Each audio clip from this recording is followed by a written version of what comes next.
Mixed-use property, really, as the name suggests, is a mixture of different uses. Mainly it's residential, commercial and retail. You might have a childcare or an office. Why is that appealing to buyers? As it diversifies your risk from the retail use and obviously the residential use. Yeah, zonings are very important. Zonings affect essentially what you can do on a property. The first thing you need to think about with a mixed-use property is understanding how much money you can borrow from the bank.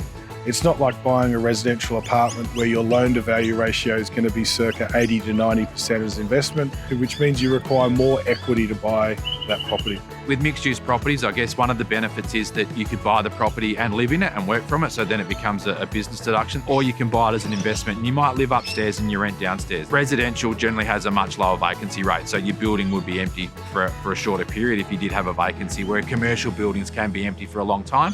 And that's just subject to supply and demand. Depending on where it is, developers will want to have a maximum of residential, and if it's in a good area with lots of amenity, they will have retail, but probably minimum commercial, but that will change depending on each area. So my three biggest tips, number one is location. Number two is covenant. Covenant meaning the strength of the tenant and their ability to perform through this COVID environment in the long term. And number three is value. Where do you see value compared to the asking price? You need to do your homework, and if you get your location right, your covenant right, and your research right, every property can be a good deal.